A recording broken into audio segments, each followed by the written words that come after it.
Yan nga guys, good morning. At may mga napulot akong mangga na hinog. Mga nalalaglag na. Ngayon gagawin kong patuka ng manok. Ay merienda ng ating manok. Yan.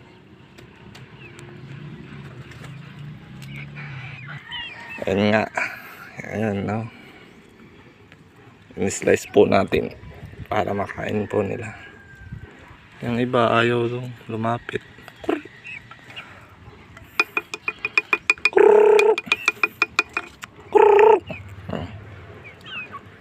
Merienda.